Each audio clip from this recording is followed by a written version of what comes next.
Well, we're exploring how to use artificial neural networks to do image estimation. And as an example, today we're going to look at demosaicking. So what a camera actually measures typically for a color camera looks like what you see on this slide, where we have an RGB Bayer filter over the sensor. So these dark squares here turn out to be blue. We have red, green, and blue in a particular pattern. And this is from different parts of a image. And we want to turn this into not a monochrome mosaic pattern, but a full color RGB pattern. And for that, we're going to create a neural network. Last time we did image classification by just asking Colab to create a neural network for classification. You could try the same thing with demosaicking. Here I've gone and prompted it to create an RGB demosaicking network. And it doesn't do too bad. So here's the network that it creates. It has a bunch of different filters in different layers. And the output layer has 3 filters, which would produce our RGB images. But its input is not really very well structured. So we'd have to think about this in a little bit more detail. Let's get into some details about how we can create the network that we need.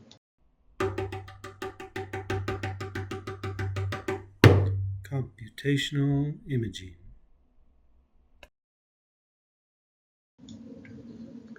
Episode 18, Neural Demosaicking. Today's discussion focuses on the Google Colab notebook, which is on GitHub at the location shown here. We're just going to go through some details about how we implement a particular network for doing demosaicking.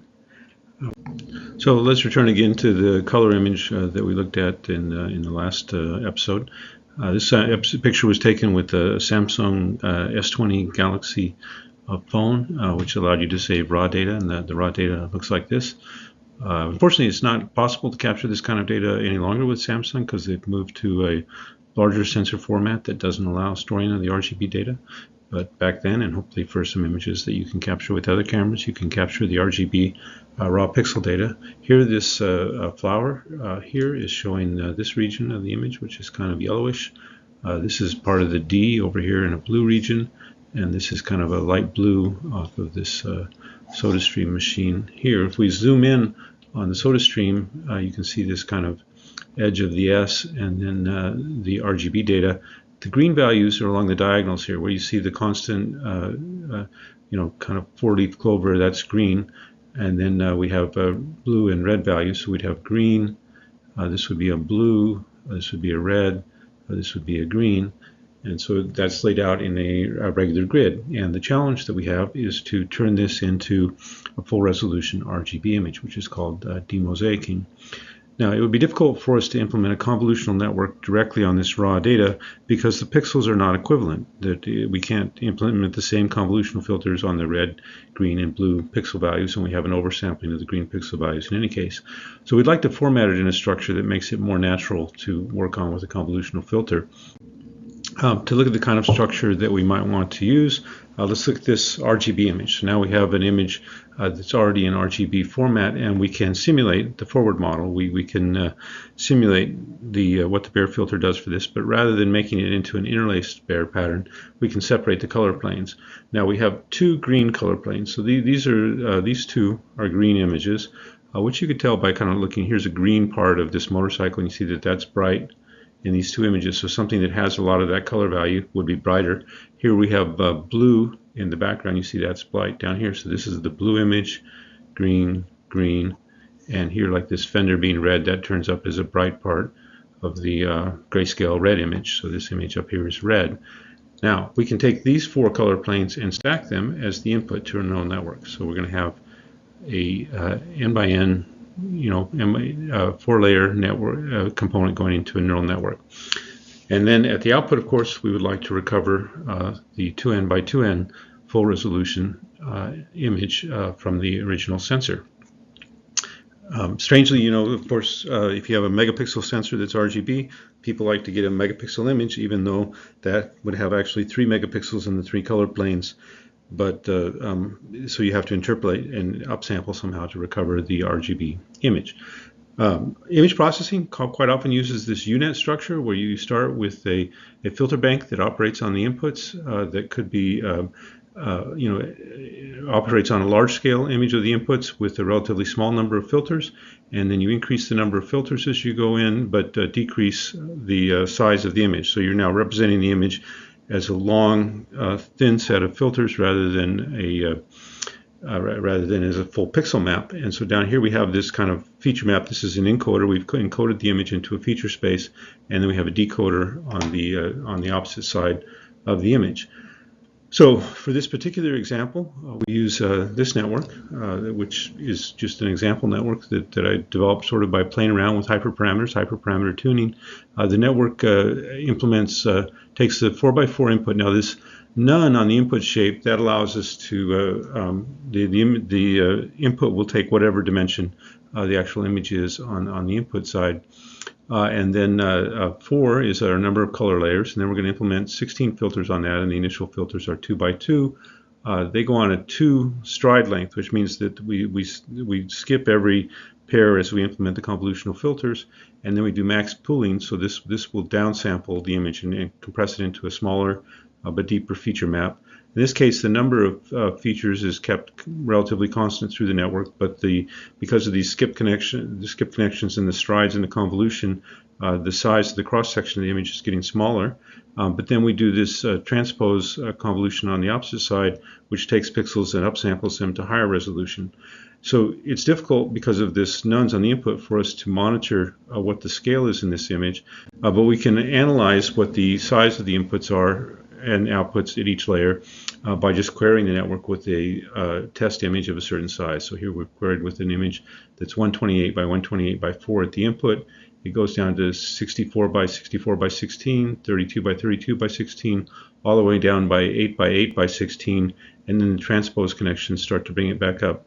Now, in this network, we have what's called skip connections. So we've gone and added connections, added the outputs of previous layers. So those layers have to be the same size. So we're on the downside of the UNet, we're reducing the size of the network. On the upside, we're increasing.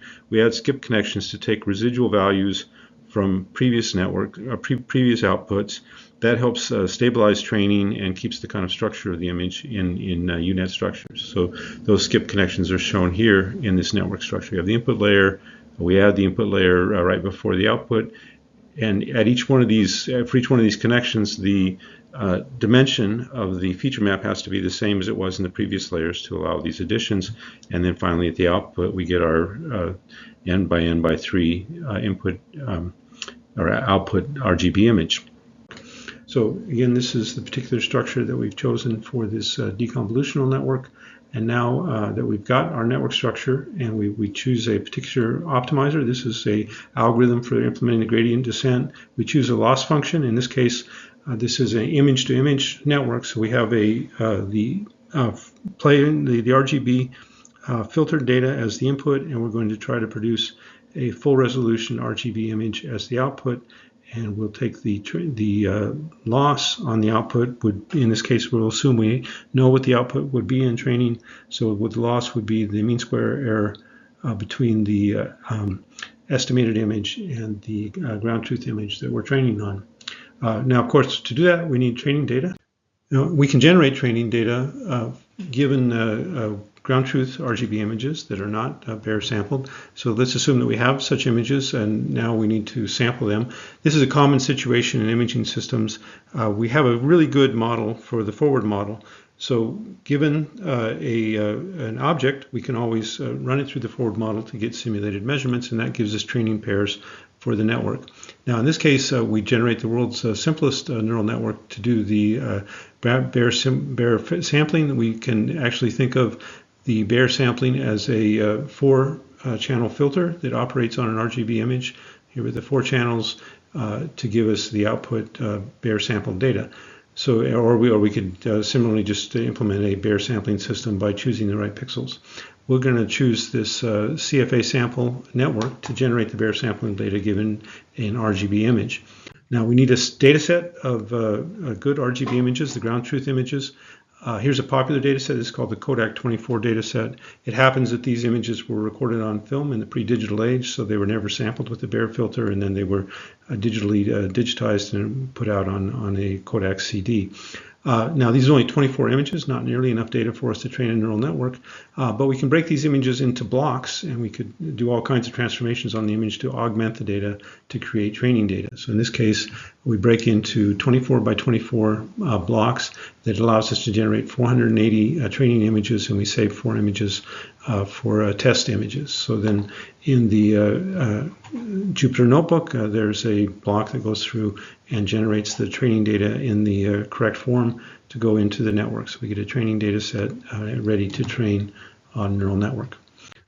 So then we need to compile the network with our loss function, and then we can train the model. We choose a batch size, which is the number of images we go through to generate the loss before we go back and do correction or gradient descent on the weights. And we choose the number of times, the number of epochs that we're going to go through the data set to try to do the training. And we start training, and you see that the loss begins to drop, and the validation loss also begins to drop as we go through this training. This network was trained using a GPU, so it trains a little bit faster. And as you get into these large-scale image-based systems, you may find it necessary to use a GPU in the training. As we go through, 1,000 cycles, you see that the loss goes from, 0.1 in the first epoch down to 10 to the minus 4 after 1,000 cycles. So we expect we should have a pretty good demosaicing system. We can compare that with conventional demosaicking. So conventionally, demosaicking is implemented by linear interpolation. You just do some form of very simple linear interpolation between the known pixels and the missing pixels. This is the OpenCV implementation of a linear interpreter on the right, the network prediction on the left, and the ground truth in the middle. And you can see that the neural interpreter, first of all, is much sharper than the bilinear interpreter. And you should look in here and see subtle kind of color effects. So here, for example, along this, there's a white edge here, and you see along that white edge, the linear interpreter produces some color artifacts. We could look at in more detail another slide here, just to be confusing. We switched over so that the network now is on the right, and the OpenCV implementation is on the left. This is something you see a lot with if you have something like a periodic structure. If you use a linear interpreter, you'll get aliasing because the system is undersampled. But with the neural system, there is no aliasing on this periodic structure, and we see a very nice high quality represented image. And so this is a very common thing where a nonlinear estimator, such as a neural estimator, can be much more effective in finding features in an image and producing a good estimate. And so we'll have to eventually use more and more neural interpreters as we get into our discussion of computational imaging. These are kind of visual inspection ways for us to compare the different estimators, but we'd also like, of course, to have high quality metrics. PSNR is not a perfect metric. There's a lot of different metrics we could use, but here you see this is for each image in the data set. We've gone and done the bare sampling and then estimated the image. And you see, now a lot of these images were in the training set, so it's a little bit unfair, but the PSNR compared to linear interpolation is 6 dB greater in the estimator, so it does a much better job. But the point here is not to really focus on the particular application of image demosaicking. It's just to familiarize ourselves with convolutional networks and their ability to process images and estimate objects from measured data. So this is an introduction to this topic. What we're going to do in this course is go through examples of physical systems, and our main focus will be on the physical system design, but we'll occasionally use neural estimators to validate the quality of our physical system. And so in these last two lectures, we've introduced the ideas of artificial neural networks and shown a simple example of how to use them. We won't get into extreme detail of all neural image processing, but we would like to be aware of the different approaches that are out there. So in our next lecture, we'll begin to consider that, and among many different neural systems, we'll talk about this one, which is a neural radiance field, which is a kind of neural regression operator for estimating a scene. And this one takes multiple images and then is able to estimate arbitrary viewpoints on the scene. We'll talk about how that works and give an overview of other neural image processing strategies in our next discussion.